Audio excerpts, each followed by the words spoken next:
मेहता का उल्टा चश्मा।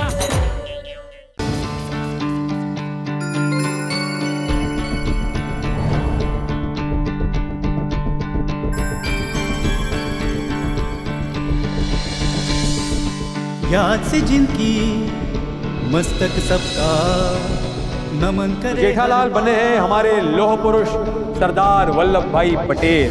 पटेल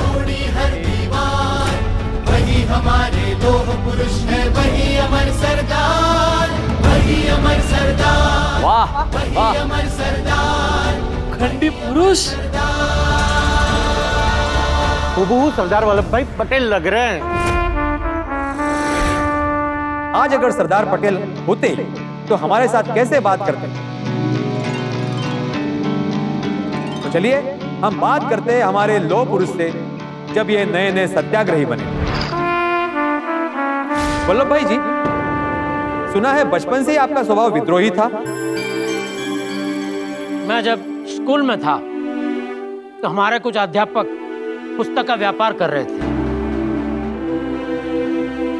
छात्रों को पुस्तक महंगे दाम पर खरीदने के लिए मजबूर कर रहे थे। ओ, तो आपको ये बात अच्छी नहीं लगी? बात अच्छे बुरे की नहीं है, बात सही और गलत की है। पुस्तक का व्यापार करना गलत बात है। तो मैंने विद्रोह कर दिया। स्कूल 5-6 दिन बंद रही और अध्यापकों की पुस्तक बेचने की प्रथा बंद हो गई। वल्लभ भाई, लेकिन आज भी कई स्कूलों में ऐसा है कि किताबें, पेन, यूनिफॉर्म सब स्कूल से ही लेना पड़ता है। शिक्षण का व्यापारीकरण कभी नहीं होना चाहिए। आपने वकालत की डिग्री ली लेकिन आपने कभी वकालत नहीं की, ऐसा क्यों? देखिए, सत्याग्रह की लड़ाई 2 प्रकार की होती है। एक जुल्मों के विरुद्ध और दूसरी अपनी दुर्बलता के विरुद्ध। मैं ठहरा किसान का बेटा, मुझसे किसानों की परेशानी देखी नहीं जाती थी, इसलिए मैंने वकालत की जगह गांधी जी का सत्याग्रह का रास्ता अपनाया और कूद पड़ा किसानों पर लगा हुआ लगान माफ करवाने। और वल्लभ भाई, बारडोली सत्याग्रह के बाद आप बहुत फेमस हो गए थे। आपको सरदार की पदवी दे दी गई थी। देखिए, हमने जब भी बारडोली का सत्याग्रह किया और उस सत्याग्रह में हमें जीत मिली तो कुछ महिलाओं ने मिलकर हमें सरदार की उपाधि दी। वल्लभ भाई, आप तो ऐसे अहिंसक आंदोलन में मानते थे, लेकिन जब भारत देश आजाद हुआ उसके बाद कई राजाओं को भारत के झंडे की छत्रछाया के नीचे लाने के लिए आपने सेनाएं भेजी। मेरे लिए देश को एक रखना मेरा कर्तव्य भी था और मेरा धर्म भी। अगर कहीं भी थोड़ी सी भी चूक हो जाती तो हमारे स्वतंत्र सेनानियों ने जो लाठियां खाई थी, क्रांतिकारियों ने जो अपना खून बहाया था, वो सब व्यर्थ हो जाता, देश के टुकड़े टुकड़े हो जाते। इसलिए किसी को डराकर, किसी को समझाकर, कहीं सैन्य भेजकर भारत को एक किया। तो आप हमारे देशवासियों को आज क्या कहना चाहेंगे? देखो भाई, हमारे देश में भले अलग अलग भाषाएं बोली जाती हो, अलग अलग प्रदेश के हिसाब से अलग अलग रहन सहन हो, लेकिन हमारी विविधता में एकता हमेशा रहनी चाहिए। हमारे धर्म, जाति, भाषा भले ही अलग हो, लेकिन इनके नाम पर कभी झगड़े नहीं करने चाहिए। हमारा एक ही धर्म है और वो है भारतीयता। हमें ऊंच नीच, अमीर गरीब और जाति पंथ के भेदभाव को हमेशा के लिए समाप्त कर देना चाहिए। हमारे देश को हमेशा अखंड बनाए रखना। बोलो भारत माता की जय। वंदे मातरम।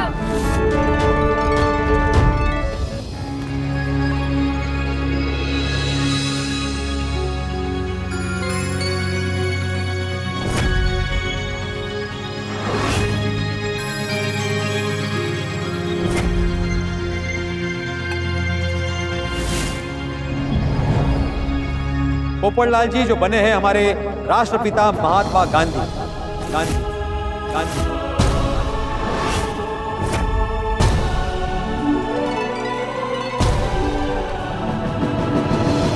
अफ्रीका में थे तब के? हाँ। महात्मा बनने से पहले जब वो अफ्रीका गए थे, उस दौर के गांधी जी से आपकी मुलाकात हो गई। जब महात्मा गांधी जी नहीं थे, बैरिस्टर मोहनदास करमचंद गांधी थे।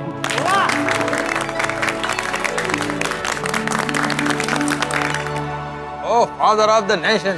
Mr. Gandhi, you cannot travel in first class compartment. Why? I have a first class ticket with me.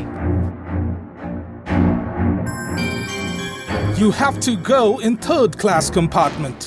Lawfully, you cannot ask me to leave the compartment. उस वक्त दक्षिण अफ्रीका में रंगभेद की नीति चलती थी। हमारे बापू ने उसका दृढ़ मनोबल से विरोध किया। मैं आपकी सविनय अवज्ञा करता हूँ। आप जो चाहे कर सकते हैं, लेकिन मैं यहाँ से नहीं जाऊँ। और बापू को धक्के मारकर ट्रेन से उतारा गया।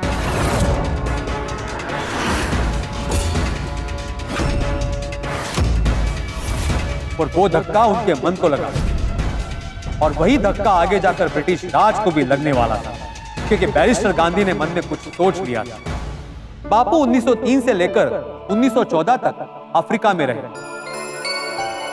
और वहां रहने वाले भारतीयों के लिए अहिंसक आंदोलन की, और हर तरफ सविनय अवज्ञा आंदोलन की। कुछ लोग चाहते थे कि बापू को जैसे के साथ तैसा होकर लड़ना चाहिए, पर बापू कहते थे, ताकत शारीरिक शक्ति से नहीं, मन की शक्ति से आती है। धैर्य ही हमें निडरता से हमारी बात रखने की शक्ति देता है। बापू अफ्रीका में बैरिस्टर के तौर पर तब सालाना $15,000 कमाते थे। यह रकम उस वक्त बहुत ज्यादा था, पर बापू ने सब छोड़ दिया। वहां रंगभेद की नीति के सामने वो लड़े। स्वयं को खोजने का सबसे अच्छा तरीका है स्वयं को दूसरों की सेवा में रख दो। जब बापू को किसी ने पूछा कि पापियों को भी आप क्यों माफ करते हो, तब बापू ने कहा, पाप से घृणा करो, पापी से नहीं। पापी से प्रेम करो, तभी वो सुधरेगा। जब लोग कहते हैं कि बापू अहिंसा से क्या होगा, तो वे बोले, आंख के बदले आंख पूरे विश्व को अंधा बना देगी। नफरत से नफरत मिलती है और प्यार से प्यार और शांति मिलती है। बैरिस्टर गांधी अफ्रीका गए तो थे वकालत की प्रैक्टिस करने, पर बनकर लौटे हमारे बापू महात्मा गांधी।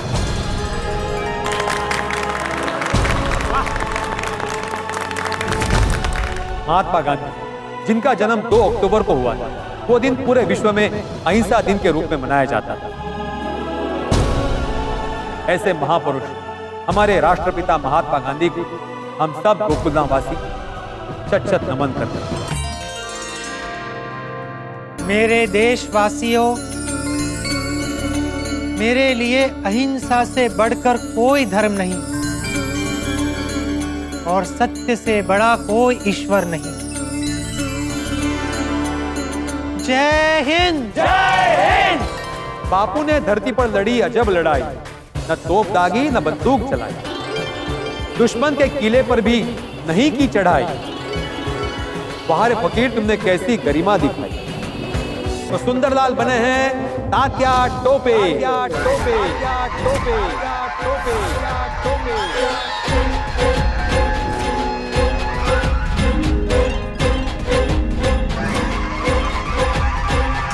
आओ। 1857 के विद्रोह के प्रमुख सेना नायक तात्या टोपे। अहो पण होऊ दे की कोणी पण असेल, आपण बघून येऊ। उनकी सेना हजारों में है तो क्या हुआ, हमारा हौसला लाखों के बराबर है। तात्या टोपे, उनका पूरा नाम था रामचंद्र पांडुरंग राव। प्यार से सब उन्हें तात्या कहते थे। और टोपे के पीछे 2 कहानी है। एक तो पेशवा बाजीराव ने उन्हें रत्नों से जड़ी टोपी दी थी, इसीलिए सब उन्हें तात्या टोपे कहते थे। और दूसरी कहानी यह है कि वो जब अंग्रेजों के वहां काम करते थे तब वहां का तोप खाना संभालते थे, इसलिए सब उन्हें तात्या टोपे कहते थे। सच क्या है वो तो सिर्फ इतिहासकार ही बता सकते हैं, पर स्वाभिमानी तात्या टोपे जी ने अंग्रेजों का तोप खाना छोड़ दिया और जब तात्या नाम की तोप का मुंह ब्रिटिश राज की तरफ मुड़ा तो ब्रिटिश शासन को हिलाकर रख दिया। माने वीर मराठा, जीत हुई तो आजादी को गले लगाएंगे और अगर हार हुई तो मौत को गले लगाएंगे, लेकिन हमारा अणु अणु मातृभूमि के लिए लड़ता रहेगा।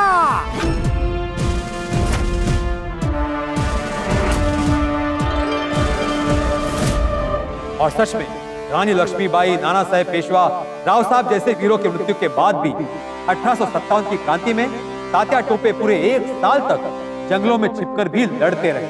हमारे पास सैन्य बल कम है तो क्या हुआ, हम गेरिला युद्ध नीति से लड़ेंगे, लेकिन अंग्रेजों को चैन से नहीं बैठने देंगे। जय मातृभूमि, जय मातृभूमि।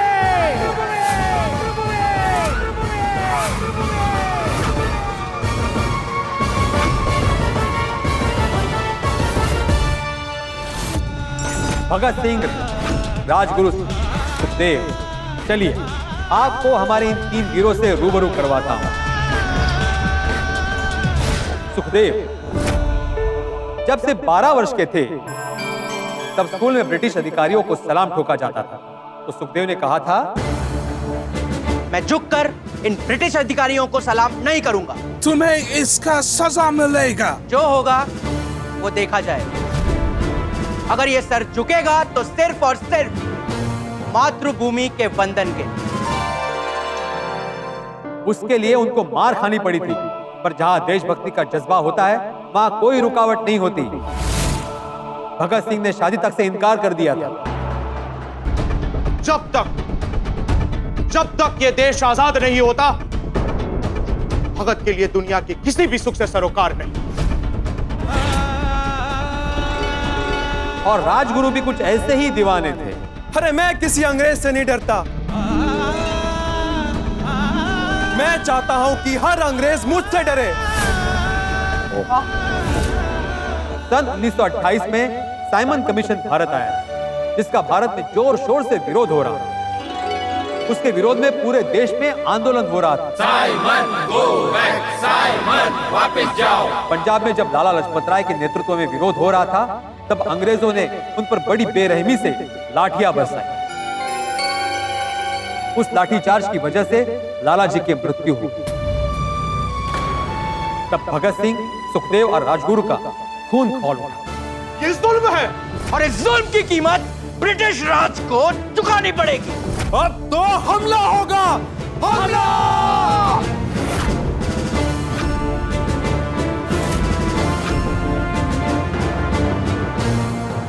भगत सिंह और सुखदेव तो कॉलेज के जमाने से दोस्त थे और बाद में राजगुरु भी उनसे जा मिले और उन तीनों ने मिलकर जेम्स स्कॉट, जो लाला जी की मृत्यु के लिए जिम्मेदार था, उसे मारने की योजना बनाई। वो दिन था 19 दिसंबर 1928, लेकिन पहचानने में गलती की वजह से जॉन सैंडर्स मारे गए और बाद में तीनों फरार हो गए। ये गूंगी बहरी सरकार है, इसे शायद हमारी आजादी की बात समझ नहीं आ रही। लगता है अब इन्हें समझाना पड़ेगा। और इस बार उन्हें समझाने के लिए धमाका करना होगा। और याद रहे, धमाके में कोई मारा नहीं जाना चाहिए। और इस बार ये धमाका उन लोगों के सामने जाकर करेंगे। इंकलाब जिंदाबाद, जिंदाबाद। फिर 8 अप्रैल 1929 में केंद्रीय असेंबली के अंदर एक खाली जगह पर इन्होंने बॉम्ब फेंके और तीनों गिरफ्तार हो गए और तीनों को फांसी की सजा सुनाई गई।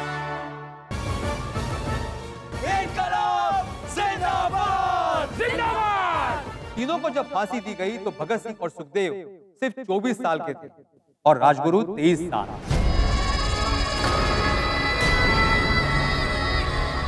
इस छोटी सी उम्र में देश पर फना होने की जो बड़ी चाह थी, उसको शत शत नमन। लाल बाल और बाल, बाल बाल, यानी कि लाला लाजपत राय, बाल गंगाधर तिलक और बिपिन चंद्र पाल।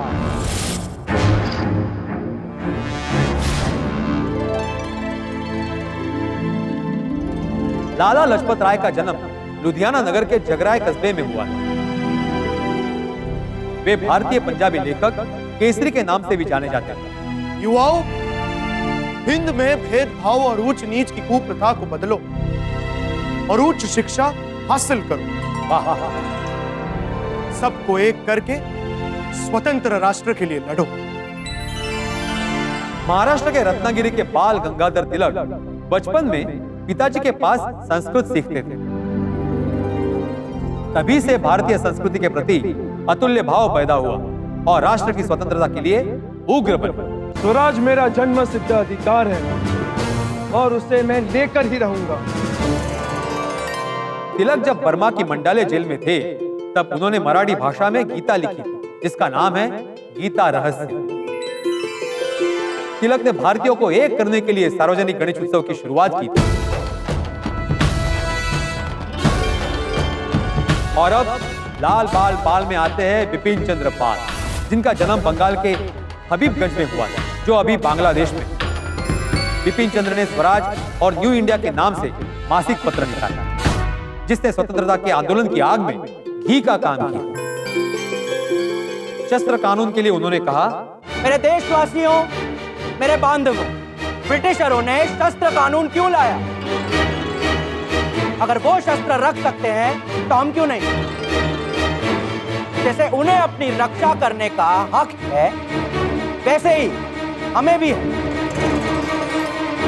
हमें हमारे देश, हमारे संस्कृति के लिए शस्त्रों को रखने का पूरा हक है।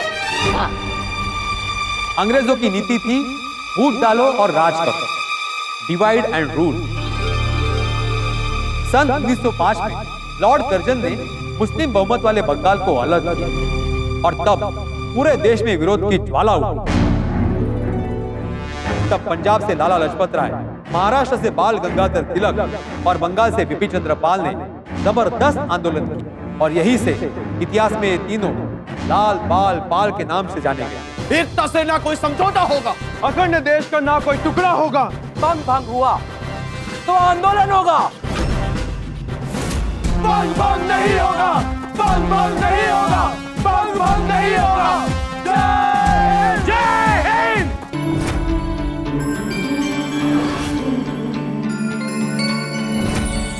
अंजलि भाभी बनी है भारत की कोकिला के नाम से विख्यात सरोजिनी नायडू, सरोजिनी नायडू, सरोजिनी नायडू, सरोजिनी नायडू, सरोजिनी। अद्भुत। भारत की कोकिला कही जाने वाली सरोजिनी नायडू का जन्म हैदराबाद के बंगाली परिवार में हुआ था। वे बचपन से ही कवि हृदय की थी। उन्होंने अनेक भाषाओं में कई कविताएं लिखी। उन्होंने गांधी जी के सविनय कानून भंग, असहकार आंदोलन, क्विट इंडिया मूवमेंट हर आंदोलन में हिस्सा लिया था। उन्होंने हमेशा महिला सशक्तिकरण की बात की। महिलाओं को हर काल में, हर दौर में सशक्त बनते जाना होगा। जब महिलाएं सशक्त होगी, तभी तो हमारी पीढ़ियां, हमारा देश सशक्त होगा। देश की एकता और भाईचारे के बारे में जब उनसे पूछा गया, तो उन्होंने कहा, सच्चा धर्म वही है जो इंसान को इंसान से जोड़े, और वो धर्म है भारतीयता, जो हम सबको भाईचारा सिखाती है। क्या बात, क्या बात। उनके प्रभावशाली भाषण से प्रभावित होकर गांधी जी ने उन्हें भारत की कोकिला की उपाधि दी थी। और कभी कभी गांधी जी उन्हें डियर बुलबुल, डियर मीराबाई, तो कभी कभी मदर कहकर भी संबोधित करते थे। वो एक अच्छी लेखिका और कवियत्री भी थी। श्रम करते हैं हम कि समुद्र हो तुम्हारी जागृति का क्षण, हो चुका जागरण। अब देखो निकला दिन कितना उज्जवल। अब देखो निकला दिन कितना उज्जवल। सरोजिनी देवी उच्चाभ्यास के लिए लंदन गई। वहां पहली बार गांधी जी से मिली और उनसे प्रभावित होकर बापू, अब मेरा जीवन देश की स्वतंत्रता के लिए। अब देश की स्वतंत्रता ही मेरा आजीवन लक्ष्य है। वंदे मातरम! वंदे मातरम! जीवन में हर पल में आजादी का मंत्र हो, ऐसी स्वतंत्रता के मत वालों को हमारा नमन हो।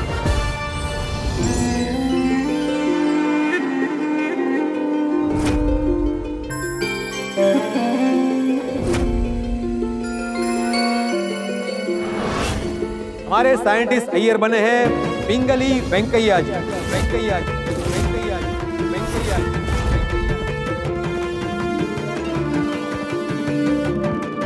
मैं जानता हूं कुछ लोग सोच रहे हैं कि ये पिंगली वेंकैया कौन थे। फिक्र मत कीजिए, मैं आपसे उनका परिचय करवाता हूं। पिंगली वेंकैया का जन्म 2 अगस्त 1876 में वर्तमान आंध्र प्रदेश के मछलीपट्टनम के निकट भटला पेनुमारू नामक स्थान पर हुआ था। पिंगली वेंकैया को भूविज्ञान और कृषि क्षेत्र से विशेष लगाव था और वो भी भारतीय ब्रिटिश सेना में थे और अफ्रीका के एंग्लो बोर युद्ध में गए थे और वहीं पर उनका परिचय हुआ गांधी जी से और उन्होंने अपना जीवन देश के प्रति समर्पित कर दिया। काकीनाडा में आयोजित भारतीय राष्ट्रीय कांग्रेस अधिवेशन में उन्होंने कहा, हम भारतीयों की एक खासियत है, हमारे यहाँ विविध प्रकार की भाषाएं, विविध प्रकार के खान पान, अनेक वेशभूषाओं का पहनावा है,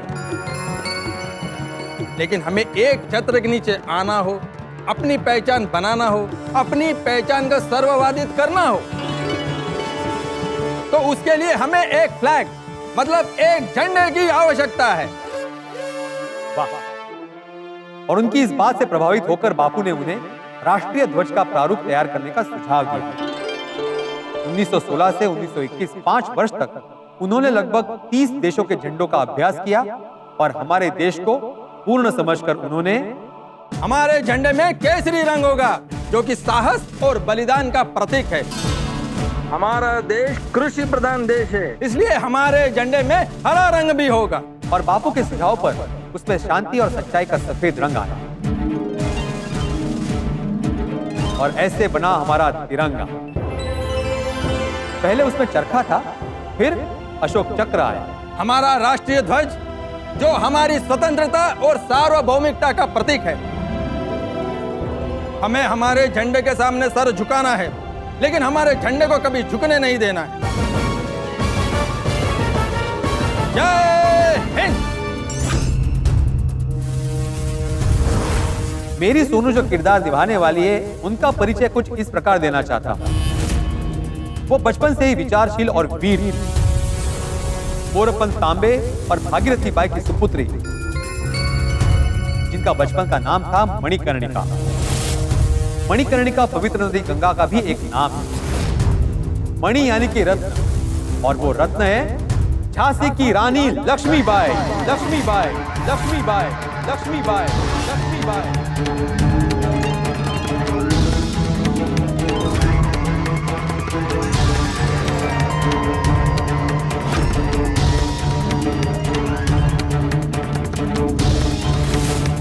मनु ने बचपन से ही शस्त्रों की तालीम ली थी।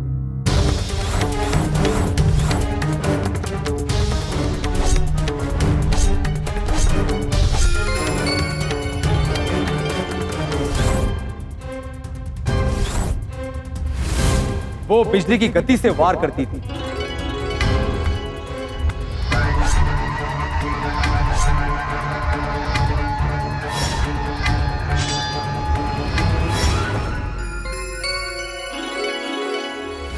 दुश्मन कोई दाव सोचे उससे पहले हमें उसे धूल चटा देनी चाहिए। बचपन में जब उनके मित्र नाना उनको चिढ़ाते थे कि तुम हाथी पर नहीं बैठ सकती, तब उन्होंने क्या कहा था? याद रखना, एक दिन हमारे पास अपने खुद के हाथी होंगे, वो भी एक नहीं 10-10। और सच में ऐसा हुआ। 14 साल की उम्र में उनकी शादी झांसी के राजा गंगाधर राव से हुई और वो झांसी की रानी बनी। और फिर अंग्रेजों की कुटिल नीति से उन्हें झांसी छोड़नी पड़ी। अंग्रेजों, ये छल कपट से तुमने हमारा राज्य तो छीन लिया, पर याद रखना, ये रानी कभी नहीं हारेगी।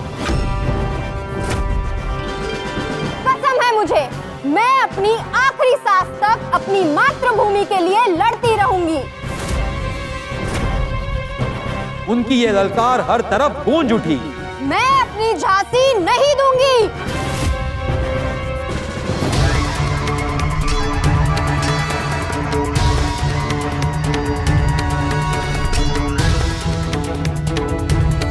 और वो खूब लड़ी, अपनी आखिरी सांस तक लड़ी।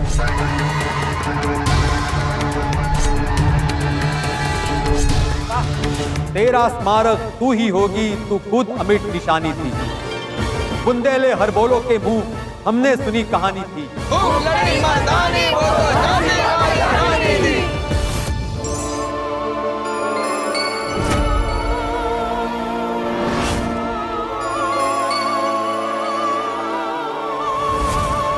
बबीता जी बनी है Annie Besant, Annie Besant, Annie Besant, Annie Besant.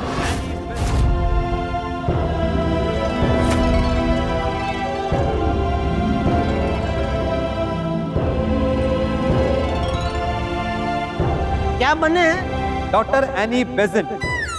वो तो शायद भारतीय नहीं थे, नहीं? जेठालाल, नाम पर मत जाओ, उनका काम देखो। एनी बेजेंट, जिनका जन्म लंदन में हुआ था। वो जन्म से आयरिश, विवाह से अंग्रेज, पर भारत को अपना लेने के कारण कर्म से भारतीय थे। उन्होंने अपनी कर्मभूमि भारत को चुना था। उन्होंने अपना पाश्चात्य पहनावा त्याग कर भारत के पारंपरिक पोशाक साड़ी को अपनाया है। वे भारतीय संस्कृति से बहुत प्रभावित थे। उनका मानना था, प्रत्येक राष्ट्र, प्रत्येक व्यक्ति एवं प्रत्येक जाति अपनी एक विशेष बात रखती है, जो कि एक सामान्य जीवन को दर्शाता है। उस जीवन में दखल देना, उसे गुलामों की जंजीरों में बांधना पाप है। वे चाहती थी कि शिक्षा में धार्मिक शिक्षा का समावेश हो, ताकि लोग अपनी संस्कृति को जान सकें। उन्होंने वाराणसी में सेंट्रल हिंदू स्कूल की स्थापना की और उन्होंने अनेक सामाजिक कुरिवाजों को दूर करने के लिए एक संस्था भी बनाई। हमारी संस्था के सभी लोगों को ये प्रतिज्ञा लेनी होगी। बोलिए मेरे साथ, जात पात आधारित छुआछूत नहीं करेंगे। पुत्र का विवाह 18 साल और पुत्री का विवाह 16 साल पहले नहीं करेंगे। मैं, मेरी पत्नी, मेरी बेटी और कुटुंब के सारी महिलाओं को शिक्षा दिलवाऊंगा। हम विधवा विवाह का भी समर्थन करेंगे। भारत की स्वतंत्रता के लिए सदा तत्पर रहने वाली एनी बेजेंट को सन 1917 में राष्ट्रीय कांग्रेस की अध्यक्षा बनाया गया। उनका कहना था, हिंद के लोगों, भारत देश की महान संस्कृति में विविधता होने के बावजूद भी इसकी परंपरा महान है। इसे पहचानो और अपनी आजादी के लिए आगे बढ़ो। बोलो मेरे साथ, भारत माता की जय। जय। एनी बहन अमर रहे, एनी बहन अमर रहे।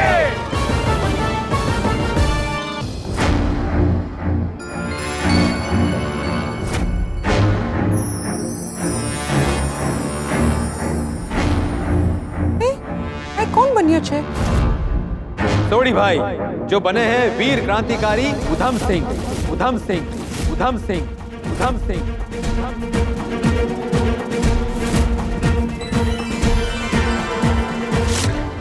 उधम सिंह का जन्म 1899 में पंजाब के सुनम गांव में हुआ था। माँ बाप के निधन के बाद वे अनाथाश्रम में रहे।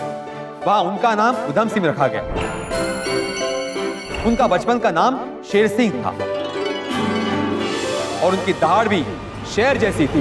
ओ जनरल डायर, भले ही तू छुप कर बैठा है लंदन में, तुझे जलियांवाला बाग का खून माफ नहीं करेगा। ये है उधम सिंह।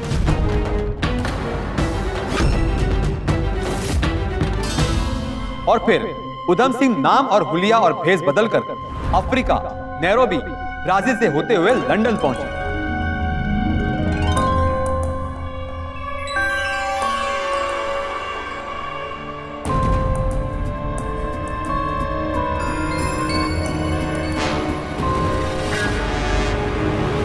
ओए जनरल डायर, याद कर ले अपने चहीतों को, जिन निहत्थे और निर्दोष लोगों पर तूने गोलियां चलाई हैं। आज उनका वीर, उनका भरा तुझे सजा देगा।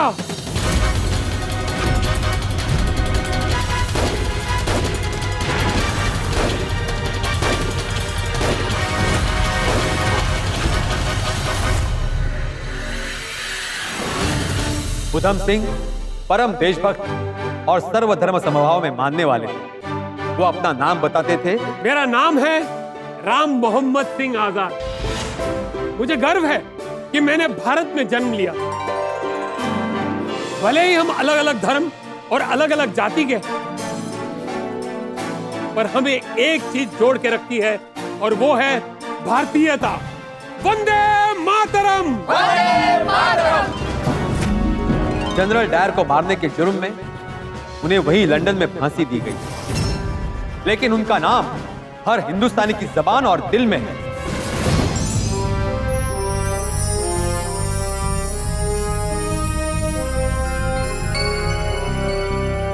कोमल भाभी जो बनी है कमला देवी चट्टोपाध्याय, चट्टोपाध्याय, चट्टोपाध्याय, चट्टोपाध्याय, चट्टोपाध्याय।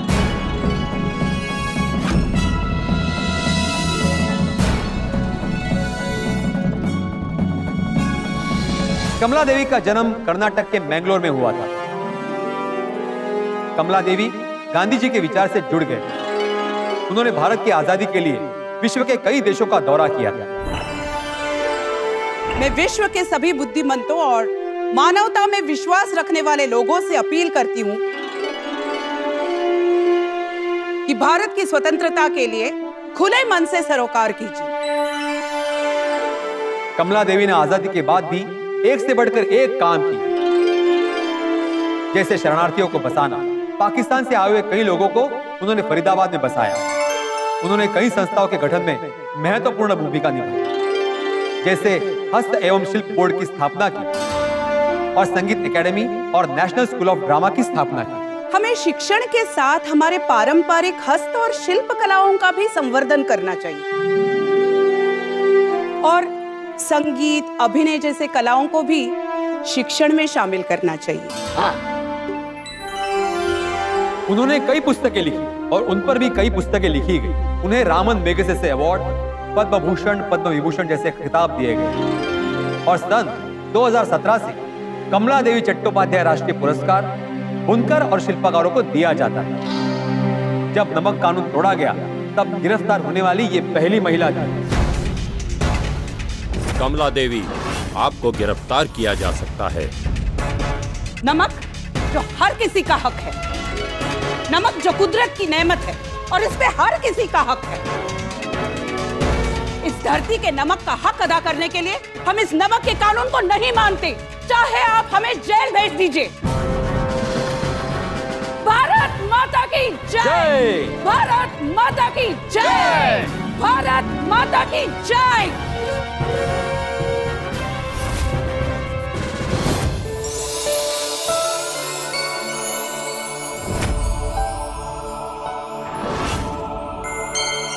हमारे मेहता साहब बने हैं लाल बहादुर शास्त्री। शास्त्री, शास्त्री, शास्त्री।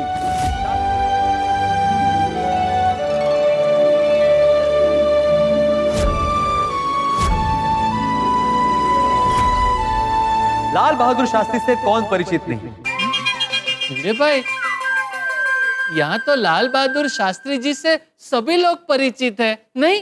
हाँ हाँ हाँ हाँ सब परिचित है। अरे हाँ हाँ देखा। हाँ मैं वही कह रहा था बागा, मेरे कहने का मतलब है उनके जीवन के बारे में कौन परिचित नहीं है। उनके लिए तो मैं एक चीज जरूर कहूँ, साधा जीवन उच्च विचार। ये एकदम सही कहा भिड़े तुमने।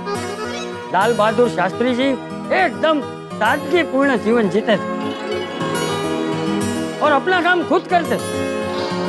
लाल बहादुर शास्त्री का बचपन बड़ी कठिनाइयों में बीता। वो नदी तैरकर स्कूल जाया करते थे। गांधी जी के विचारों से प्रेरित होकर शास्त्री जी केवल 16 वर्ष की उम्र में ही स्वातंत्र संग्राम से जुड़ गए थे। लाल बहादुर शास्त्री जब 1965 में नेहरू जी के बाद प्रधानमंत्री बने, तब भारत का पाकिस्तान के साथ युद्ध छिड़ा। मेरे प्यारे देशवासियों, यह संकट का समय है। युद्ध के कारण देश अनेक समस्याओं से जूझ रहा है। ऐसे वक्त में मैं अपनी तनख्वाह का त्याग करता हूं और सभी देश बंधुओं से यह विनती करता हूं कि हफ्ते में कम से कम एक दिन एक वक्त का उपवास अवश्य रखें, ताकि हमारे देश के दूसरे बंधुओं को अन्न मिल सके। उन्होंने बड़ी दृढ़ता और खूबी से युद्ध को अंजाम दिया और भारत को पाकिस्तान के सामने झुकने नहीं दिया। भारत और पाकिस्तान की जनता की समस्याएं, आशाएं और आकांक्षाएं एक समान हैं। हमें लड़ाई झगड़ा नहीं, गोला बारूद नहीं, रोटी कपड़ा और मकान चाहिए। हमें आपस में लड़ने की बजाय गरीबी, भुखमरी, बीमारी और अज्ञानता से लड़ना चाहिए। लड़ाई आन पड़ी तो उसका भी सामना किया, पीछे नहीं हटे। नफरत की राजनीति नहीं की, सोच का दिया जलाया। वह देश और कानून का बड़ा सम्मान करते थे। मेरे प्यारे देशवासियों, देश के प्रति निष्ठा सभी निष्ठाओं से पहले आती। इसमें हमें यह प्रतीक्षा नहीं होती कि बदले में हमें क्या मिले। जब हम सभी कानूनों को सर्वोपरि मानेंगे, तभी हमारा लोकतंत्र मजबूत होगा। हमारे लाल बहादुर शास्त्री जी और गांधी जी का जन्मदिन एक ही दिन आता है, इसीलिए दोनों के विचारों में भी काफी समानता है। शास्त्री जी हर चीज का महत्व समझते थे। मेरे प्यारे देशवासियों, हमारा देश कृषि प्रधान देश। हमारा किसान हमारे पेट की आग बुझाता है और यह देश सुरक्षित रहे, इसीलिए हमारा जवान दिन रात सीमाओं पर पहरा देता है। अतः आज युद्ध के समय मैं कहना चाहता हूं, जय जवान जय किसान, जय जवान जय किसान। इनका नाम है नेताजी श्री सुभाष चंद्र बोस।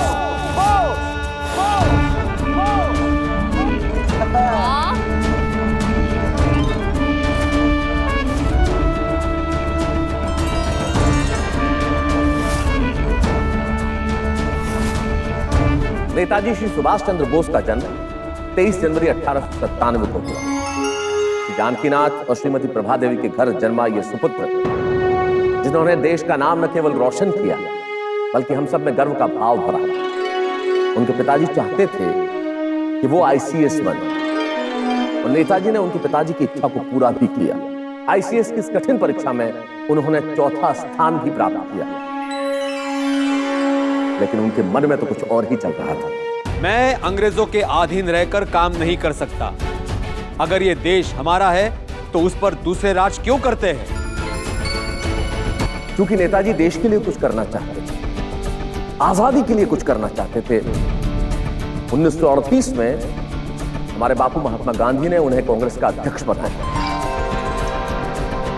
नेताजी के मन में तो कुछ और ही विचार था। इतिहास गवाह है, कोई भी वास्तविक परिवर्तन चर्चाओं से नहीं लाया जा सकता, उसके लिए लड़ना ही पड़ता है। वो अन्याय सहन नहीं कर सकते थे। याद रखिए, दुनिया में अगर सबसे बड़ा अपराध कोई है तो वो है अन्याय सहन करना और गलत बात से समझौता करना। दुष्यंत कुमार जी का एक शेर मुझे याद आता है। वो कहते हैं कि सिर्फ हंगामा खड़ा करना मेरा मकसद नहीं है, मेरी कोशिश है कि ये सूरत बदलनी चाहिए और मेरे सीने में ना सही तेरे सीने में सही वो कहीं भी आग, लेकिन आग जलनी चाहिए। और नेताजी के विचारों में अग्नि थी, आग। मेरे देश के युवाओं, हम सब के अंदर बस एक ही इच्छा होनी चाहिए, देश के लिए मरने की, ताकि देश जी सके। एक सैनिक की शहादत से ही देश जिंदा रह सकता है। नेताजी ने अपने कदम आगे बढ़ाए और आजाद हिंद फौज की स्थापना की। नेताजी श्री सुभाष चंद्र बोस ने दुनिया की पहली महिला फौज का गठन किया। इस आजादी की लड़ाई में मैं जिंदा रहूं या ना रहूं, पर मैं इतना बता सकता हूं कि हमें आजादी जरूर मिलेगी। नेताजी श्री सुभाष चंद्र बोस द्वारा स्थापित, उनके द्वारा गठित आजाद हिंद फौज को दुनिया के कई देश जैसे जर्मनी, जापान, फिलीपाइंस, कोरिया, चीन, इटली और आयरलैंड जैसे देशों ने मान्यता दी। और नेताजी श्री सुभाष चंद्र बोस के नेतृत्व में आजाद हिंद फौज के वीर सिपाहियों ने अंग्रेजों पर आक्रमण करके उनसे भारत के कुछ राज्य आजाद भी करवाए। और क्यों न हो, उनकी ललकार ही कुछ ऐसी थी। युवाओं, वक्त आ गया है हमारी भारत मां को गुलामी की जंजीरों से आजादी दिलाने का, बलिदान देने का। तुम्ही आमाके रक्त दाओ, आम्ही तुम्हाके स्वाधीनता देवो। तुम मुझे खून दो, मैं तुम्हें आजादी दूंगा। जय हिंद। जय हिंद। डॉक्टर हाथी बने हैं हमारे क्रांतिकारी चंद्रशेखर आजाद। आजाद, आजाद, आजाद, आजाद। वाह हंस,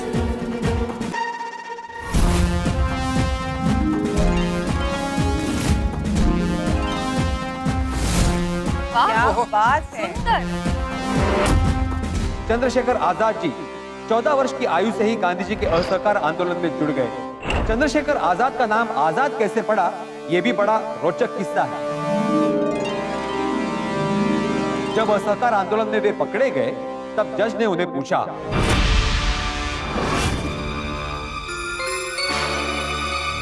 आपका नाम? आजाद। आजाद। आपके पिता का नाम? स्वतंत्रता। स्वतंत्रता। स्वतंत्रता। और मेरा पता और कारावास। कारावास। मैं अपने भारत देश को आजाद करवा कर रहूंगा। वंदे मातरम। इसी घटना के बाद उनका नाम चंद्रशेखर आजाद पड़ गया। चंद्रशेखर आजाद क्रांतिकारी विचारों के थे। गांधी जी ने चौरा चौरी की हिंसक घटना के बाद असहकार आंदोलन बंद कर दिया। तब आजाद क्रांतिकारी संगठन से जुड़ गए। आजाद ने काकोरी कांड में अंग्रेजों को लूटा और लाला लाजपत राय की मौत का बदला लेने भगत सिंह, राजगुरु, सुखदेव के साथ मिलकर पुलिस वाले सेंडर्स को मारा। और जब इलाहाबाद में अल्फर्ड पार्क में आजाद को सैकड़ों पुलिस वालों ने घेर लिया, तब बड़ी हिम्मत के साथ वो लड़े।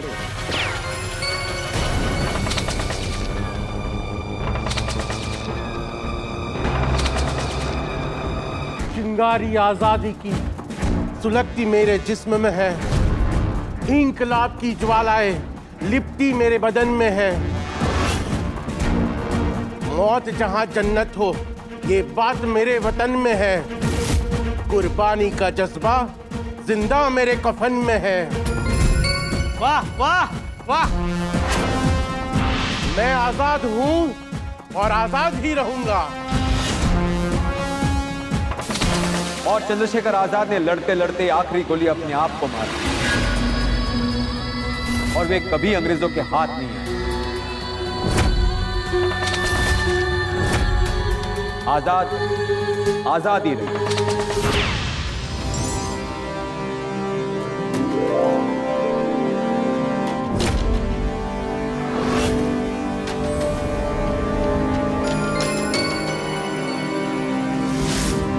पिंकू जिनका किरदार कर रहा है वो है राम प्रसाद बिस्मिल। राम प्रसाद बिस्मिल। राम प्रसाद बिस्मिल। राम प्रसाद बिस्मिल। राम प्रसाद बिस्मिल। बिस्मिल उनका तखल्लुस था। बिस्मिल का मतलब होता है आत्मिक रूप से आप।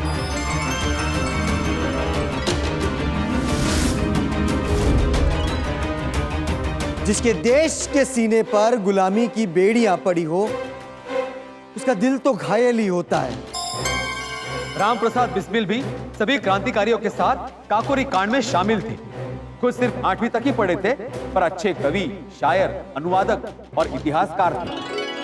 उन्होंने कई बंगाली पुस्तकों का हिंदी में अनुवाद किया था। उन्होंने 11 पुस्तक लिखी और खुद ही प्रकाशित की, ताकि उससे जो पैसे मिले उससे देश की आजादी के लिए लड़ने के हथियार खरीद सके। उन्होंने अपने कारावास के दरमियान सिर्फ 2 दिन में ही अपनी आत्मकथा लिखी, क्योंकि वे चाहते थे कि हर घर में क्रांति की मशाल जले और गुलामी का अंधेरा हटे और आजादी का प्रकाश फैले। उन्हें जब फांसी दी गई तब उन्होंने बिस्मिल अजीमाबादी की गजल बोली थी, जो फिर आजादी के मतवालों का मंत्र बन गई। सरफरोशी की तमन्ना अब हमारे दिल में है, देखना है जोर कितना बाजुए का दिल में है। वाह वाह। करता नहीं क्यों दूसरा कुछ बातचीत, देखता हूं मैं जिसे वो चुप तेरी महफिल में है। ऐ शहीदे मुल्क व मिल्लत मैं तेरे ऊपर निसार, अब तेरी हिम्मत का चर्चा गैर की महफिल में है। वक्त आने दे बता देंगे तुझे ये आसमां, हम अभी से क्या बताएं क्या हमारे दिल में है।